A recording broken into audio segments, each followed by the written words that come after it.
Today is June 29th, 2025. This is a video I've put a lot of thought into making, like every other video really that I have waited a little bit to say something about. I wrote about it too, and I'd just like to say what I'm going to talk about is about war. It's really not meant for children. As parents, obviously, it's up to you to decide how to parent your children. So I will leave it at that.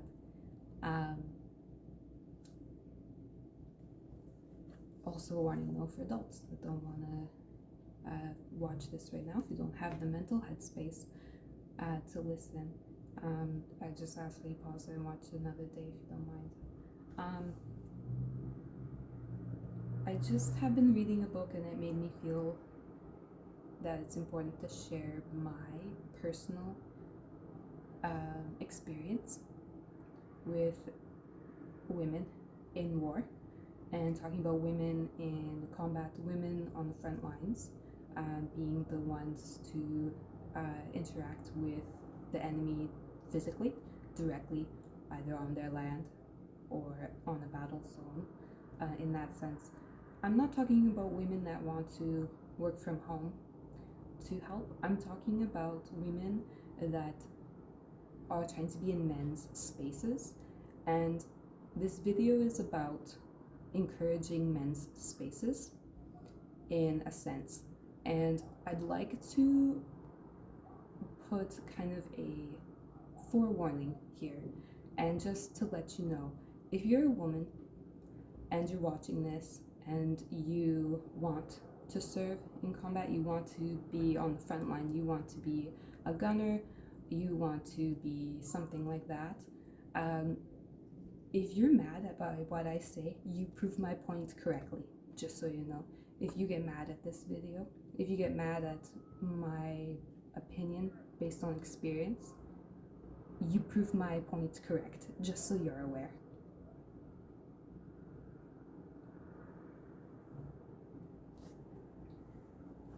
So the book that I have been reading has shared what I imagine is true stories from women.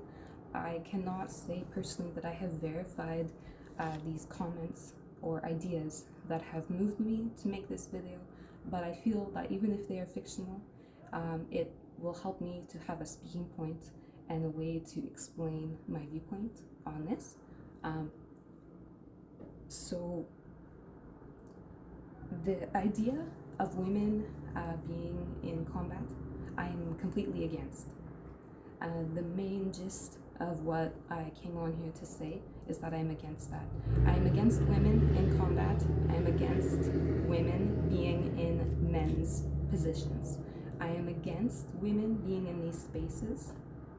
And this is all for the safety of our country, our people, and children, and the things that we love about society and how things function, the good things that we love about how they function now.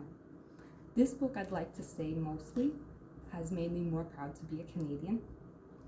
And this horse story, they have a lot of different references. So it's very interesting to read. But most of the stories that I'm reading that have moved me to want to say something are based in the United States of America. And I'm not surprised by that. The Bible says women are a large army. If it was up to the Jehovah's Witnesses to put people in war, they do not, but they would see men and women as equal to value as a warrior.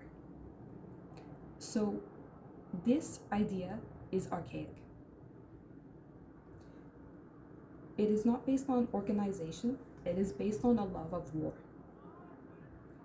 If we value organization like I think we do in this country, I can understand why they reference to the Canadian forces basically that they only ever let women in as experimental.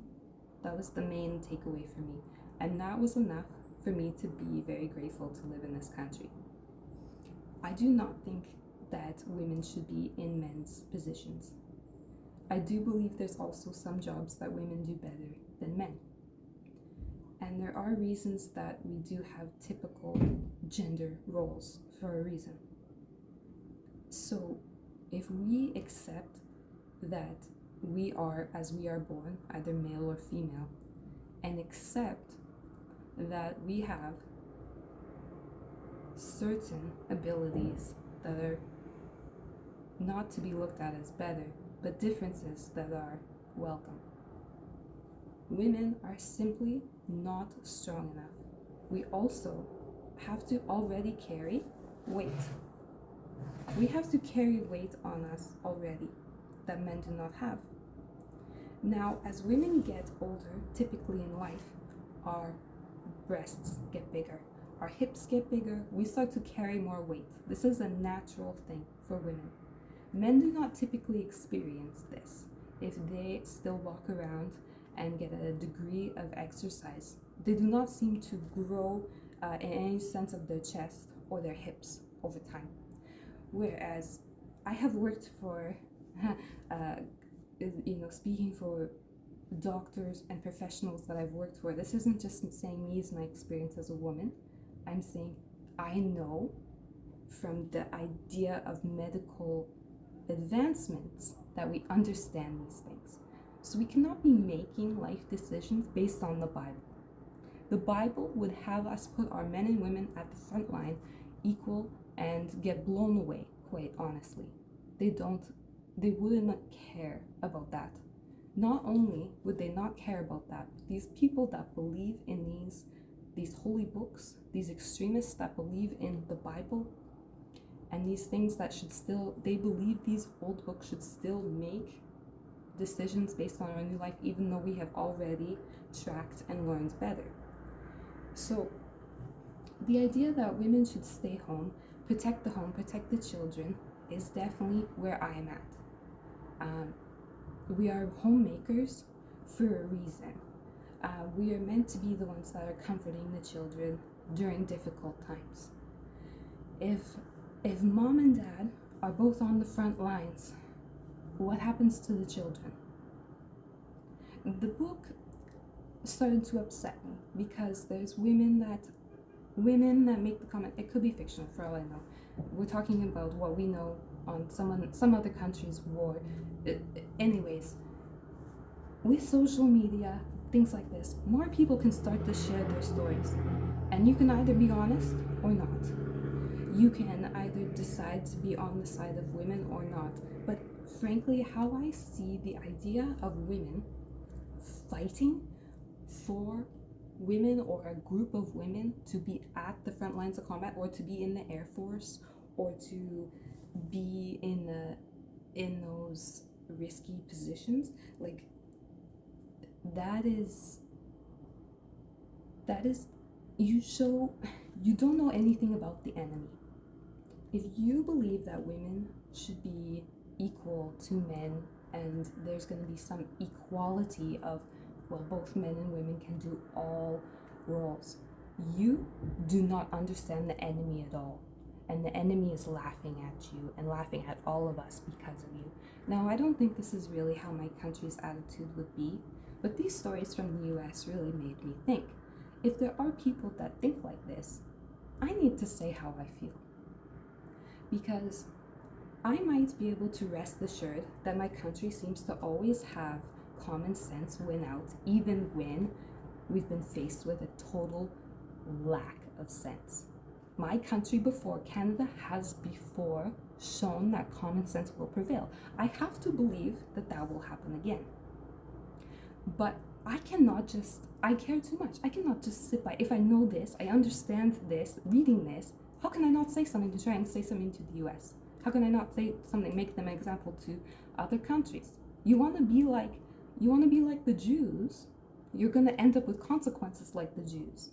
That's just how it is. So, following the Bible, you're going to have our women blown up. And for what? You don't even know who the enemy is. So, on top of not only having them blown up, you know what's going to happen before that? So one woman talks very flippantly about sexual assault and how whatever, sexual assault happens at home too. Why can't I be on the front line even if it happens to me? That type of thinking, that idea, you have totally invalidated how much we can care about each other. So we, as a society in Canada, we enjoy this thing where if we say like somebody got raped, people get like, whoa, they're like, oh no, that's horrendous, a rape. Not everyone has that culture, and you are too ignorant to be in war. If it should be as simple as this for who gets to enlist in war. If you know, you can go. If you do not know, you do not get to go.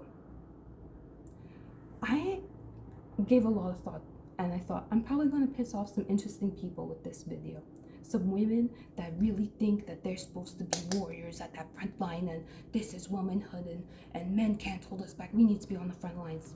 You do not know the enemy, and you are making them laugh at us like idiots. I believe Canada is a power by saying that women allowed in is experimental. Yes, experimental. Let them see. But you know what? They still won't learn, it seems, by having to go through these experiences, because they will talk so flippantly about sexual assault. Well, guess what? It's easier to be in some other country and get sexually assaulted over there, because when you get to come back home, you don't have to go walk around the street and have reminders of being back on that exact same street, because you're probably never going to go back to that country ever again in your entire life. So don't you dare compare sexual assault at home compared to it happening to you on the front lines. But the other part of that thinking, and how you underestimate the enemy completely, making us look like idiots, we think rape is abhorrent. Men over there, the enemies we are dealing with, the enemies we are dealing with, they think about getting our women on the front lines with those men so they can rape them in front of their eyes, and they jerk off to thinking that they're gonna get to rape our women in front of our men, and they love that idea. They jerk off to it, and they think they're gonna get to do it, and then afterward they're gonna get to live with that, and they're going to be victorious, and that is how they're going to enjoy their life, jerking off to knowing they did that to us.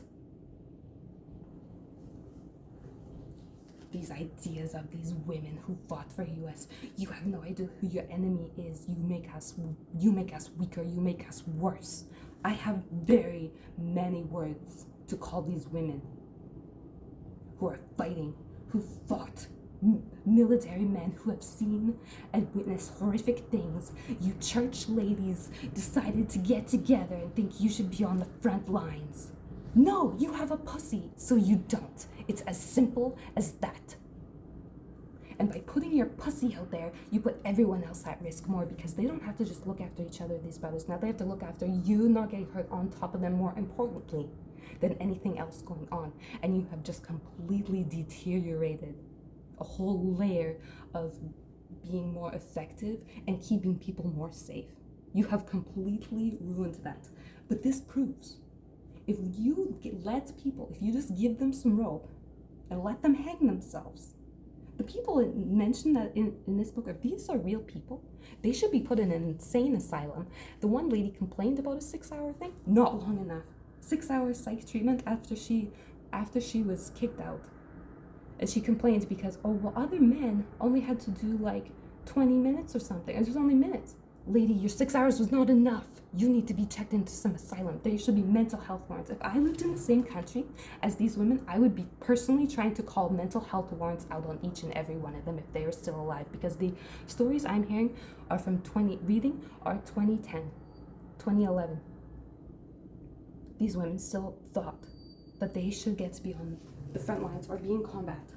Even the whole idea of being in the military, even if you're just a computer person, you have to be willing to fight for that computer wherever you are. It's not just about, you get to stay safe at their camp wherever they're out.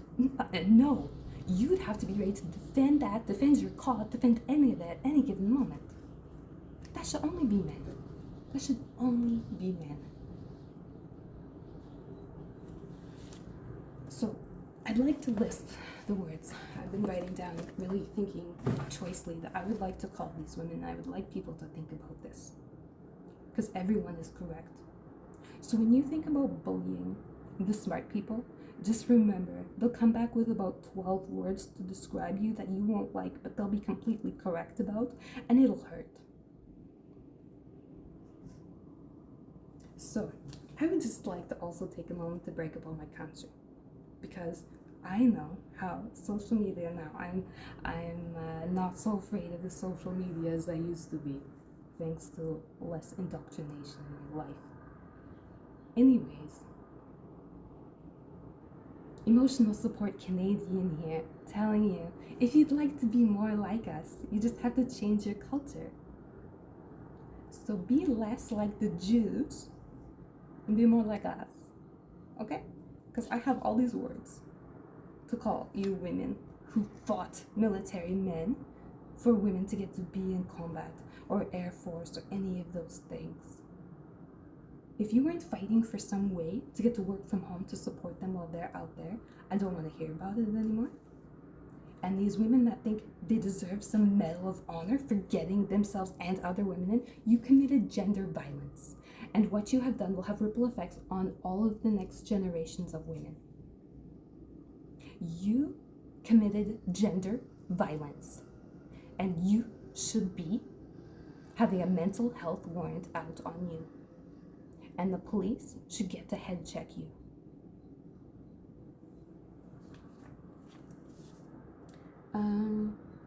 So having women in men's roles, I mean, the main one to me is they're unnatural. The way they're acting is unnatural. I also was worried that they are against all women in general. They might have had some traumatic event happen maybe early in their life to make them hate women. It seems like these people who do this would meet some type of criteria where they actually deep down, they actually hate other women. They don't like other women. And they actually prefer men. I do know what it's like in my life to prefer sometimes men's company over women, because I was abused by my mother. So if you hate all women, you would definitely be interested in having them on the front lines. Either you want the righteous suffering. Fighting for righteous suffering is insanity in itself again.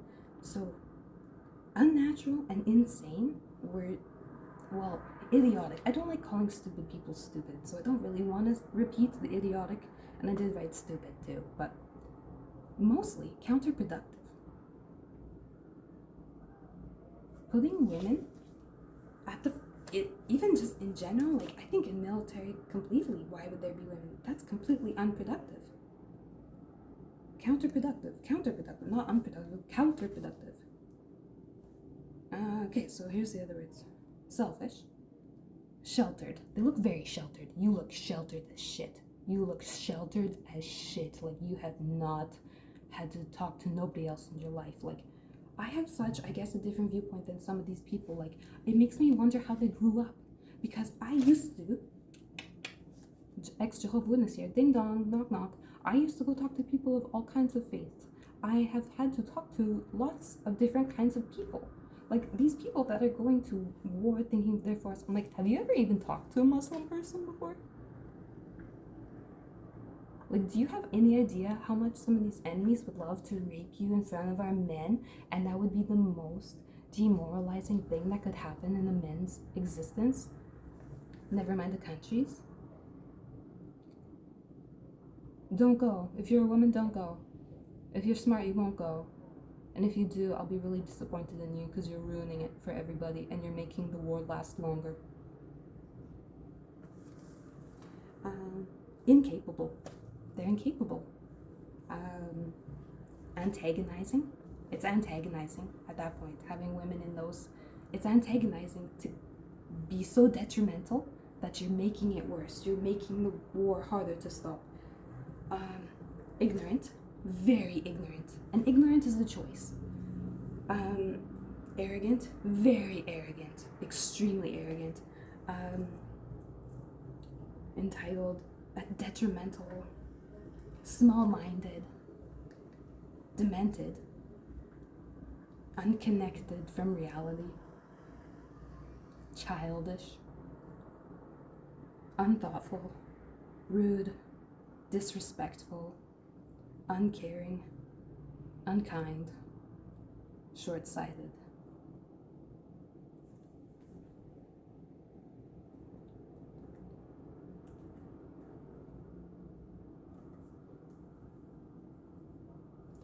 So I'll post this on my YouTube in a few days. I'm sure they'll piss somebody off, but just a reminder, you proved me right then. You're getting mad and you hate a woman for fighting for the best interests of women. I am so sick of women who the real definition of a bitch. I'm so sick of women who fight for the suffering of women. I'm so sick of women who don't fight for the rights and the betterment of life of all women. I'm so sick of you righteous suffering lovers. Leave the rest of us alone. Church ladies, keep your church stuff at home. The cross burners don't want the cross worshippers. They don't.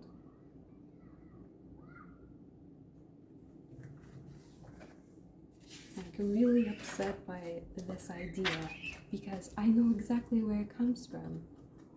Women being in combat. It's exactly what the pedophiles would want. It's exactly what the enemy wants. The enemy wants our women on the front line. Like, you're just playing into them. You're looking so stupid and arrogant. Just because you can pass some, just because you're a sharp shooter, just because you can pass some physical thing, just because you're physically fit, just because you want to, doesn't mean that you should. And I feel like today, like, the biggest thing to me is, like, thinking about making this all day is, like, stop trying to be a man. If you're a woman, womanhood will come to you and you'll be busy enough. You should, as a woman, you should be busy enough already that you don't have it on your plate to join the military and go fight someone on the front line.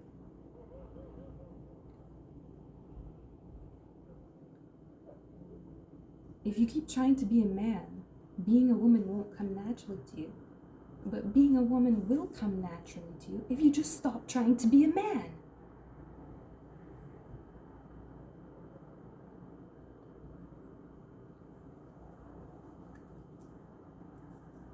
I'm just sick of people like my mom who are flippant about sexual abuse and make all kinds of different things about it. Oh, it could be worse. It could be worse. I should get to be in the war. It could be worse.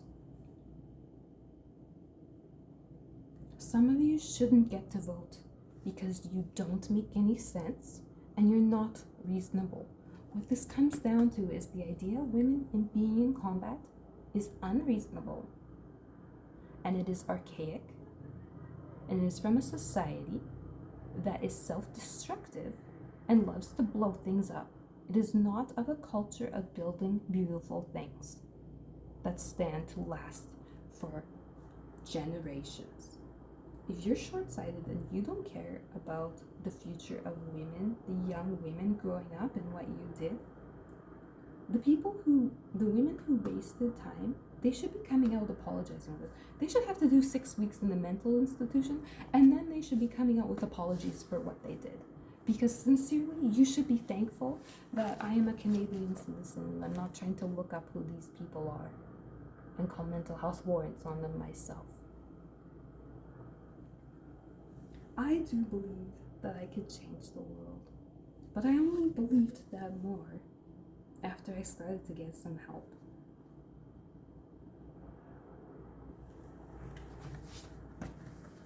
Thank you for listening. I love my country very much.